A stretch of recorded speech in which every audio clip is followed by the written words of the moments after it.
Ligação restabelecida com o Dr. Franco Martins, pneumologista da Faculdade de Medicina do ABC, que trazia para a gente a primeira resposta sobre a forma como a Covid-19 ataca os pulmões. Bem-vindo de volta, doutor. Obrigado.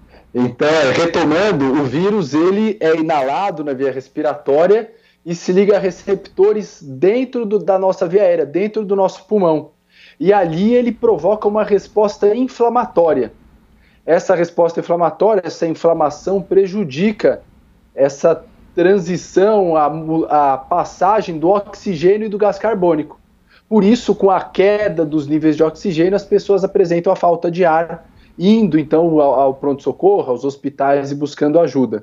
Felizmente, aproximadamente uma ou menos a cada 5 pessoas vai cursar vai apresentar esse quadro, né?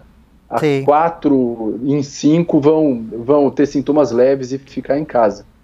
E para os fumantes, imagino que o risco seja bem parecido também, né, doutor? Os fumantes devem integrar o grupo de risco. Exatamente. Então, os fumantes, eles já apresentam o quê? Essa inflamação ali dentro dos pulmões. Então, causado pelas 4.700 substâncias tóxicas que a gente conhece. E aí, no momento que entra o contato ali com o vírus, esse sistema imunológico ele tem um desempenho pior do que a pessoa que não fuma. Então, a chance da pessoa apresentar um quadro grave, sendo fumante, ela passa a ser maior do que aquela pessoa que não fuma. E nós temos ainda os portadores do DPOC, né, que é o enfisema pulmonar, junto com a bronquite crônica, que apresentam um risco maior ainda. E alguns médicos chamavam também a atenção, muito pertinente, o comentário também do Vitor Brown sobre cigarro, sobre o perigo dos cigarros eletrônicos, que são super prejudiciais, comprometem demais mesmo o sistema respiratório. Agora, doutor, a gente tem ouvido muito falar sobre remédios, claro, todos estão em busca, né, da cura ou do controle da Covid-19, seus efeitos nas pessoas.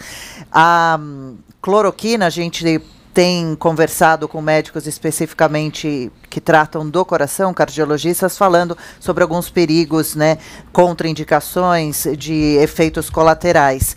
E agora a gente tem ouvido muitos médicos falando, nesses últimos dias, bem recentemente, falando sobre corticoides e antibióticos, sobre a mistura desses dois remédios para tratar pessoas, especialmente também as que estão em estado grave com a dificuldade respiratória. O senhor tem boa opinião? Vê bem também o uso desses medicamentos associados?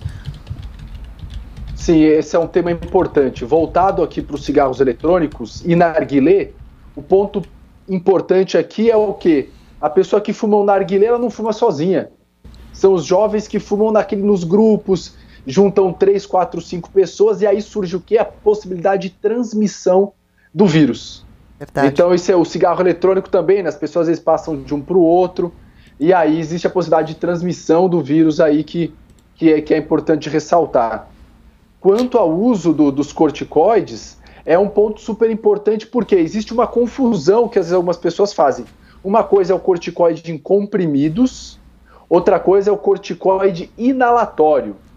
Quando eu uso os corticoides inalatórios, que são utilizados para quem tem, por exemplo, o DPOC, o enfisema, quem é portador de asma e outras doenças respiratórias, estão em uma concentração em microgramas, porque o efeito deles é direto no pulmão. Então são medicações bastante seguras e que têm um efeito comprovado no tratamento dessas doenças.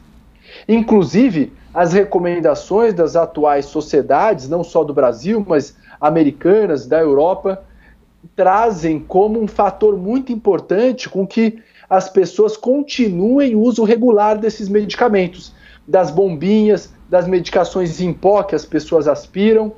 É muito importante porque quando eu suspendo o uso desse remédio, aumenta a minha chance de apresentar piora do quadro.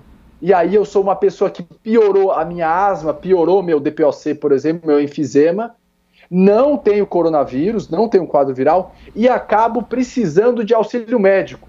E aí eu que devia estar na minha casa com a doença controlada, acabo precisando de um serviço de saúde, ir num pronto-socorro, me expondo não só ao vírus, como também superlotando um sistema de saúde que já está estrangulado.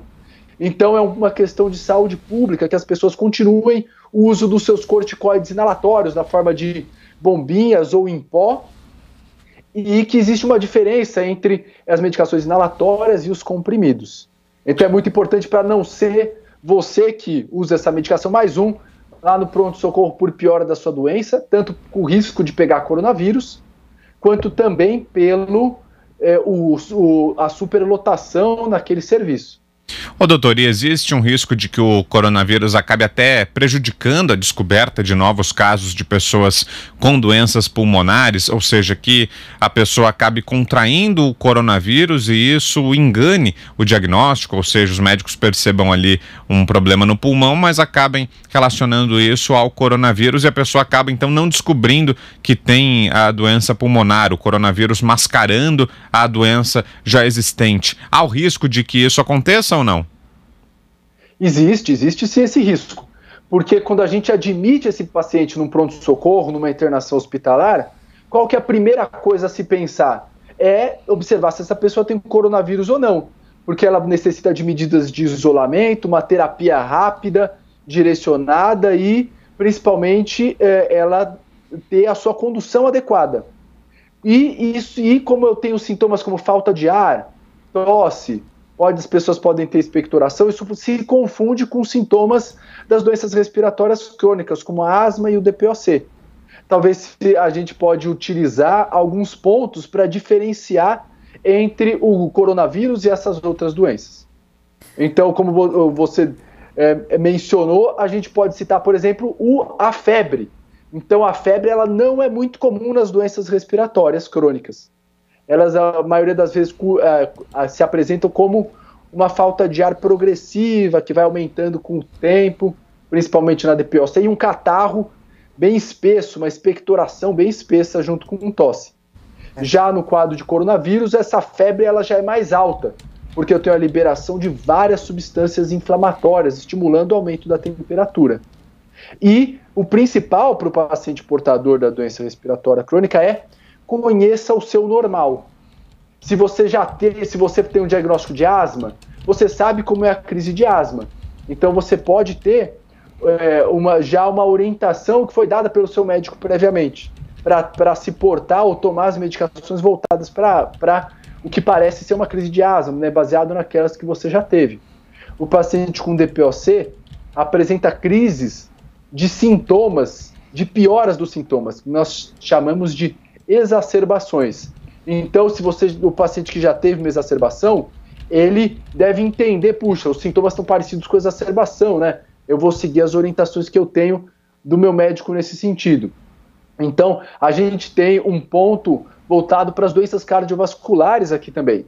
A gente tem observado algo tanto em jornais e revistas, mostrando casos que às vezes têm de difícil diagnóstico em virtude da presença do coronavírus, ou às vezes quem está ali no atendimento se guia muito para o coronavírus e pode ter uma dificuldade, até pelo próprio sistema do hospital, em realizar outros exames. Então pode acontecer sim esse quadro de dificuldade, a gente tem enfrentado isso nos hospitais, está sendo um desafio para toda a classe médica. Imagino. E doutor, para a gente encerrar, dados da Fiocruz bem recentes também dão conta de que São Paulo tem mais internações por síndromes respiratórias nesse mês de março do que em todo o ano de 2019. Eu tenho números aqui, de 8 a 28 de março foram 9.759 pessoas procurando auxílio hospitalar devido a problema respiratório. Desses, 1.727 apenas eram Covid-19. Você entende o meu apenas, né, dentro desse momento aqui. E em todo 2019 foram registrados 9.701 atendimentos por problemas respiratórios e ainda vem agora a preocupação também com o aumento do frio. Por que será? Como o senhor analisa esses dados da Fiocruz, essa sequência de casos com dificuldade de respirar? Então, o que a gente sabe, independentemente de haver coronavírus, é que por ano, no Brasil, nós temos em média 35 a 37 mil mortes por doença pulmonar obstrutiva crônica, chamada DPOC. Morrem no Brasil por dia 5 pessoas por asma.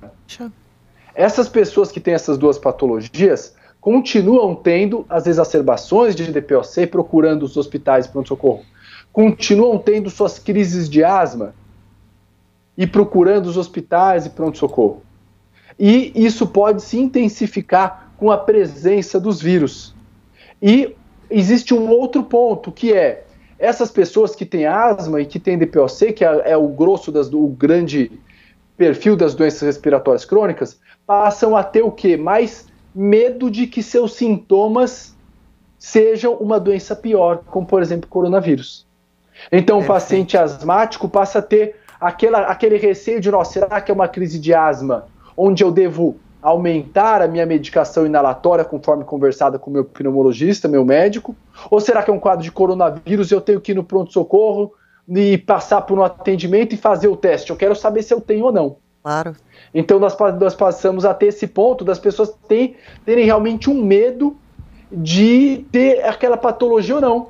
Porém, elas se enquadram no grupo de doentes que já apresentariam doenças respiratórias. E agora, no final do outono, na transição para o inverno, nós temos, sabidamente, no nosso país, principalmente na região sul, um aumento de crises de quadros virais anuais, por exemplo, a influenza A, influenza B, o adenovírus, o rinovírus, que são vírus que têm a sua sazonalidade, né? Eles aparecem nesse período mais frio, bem como algumas pessoas às vezes têm uma dificuldade de manter a aderência, né? De usar a sua medicação todos os dias, também está relacionado ao aumento dessas pessoas irem ao pronto-socorro, e aí tem casos que não são de coronavírus. Né? Sim, perfeito, está explicado.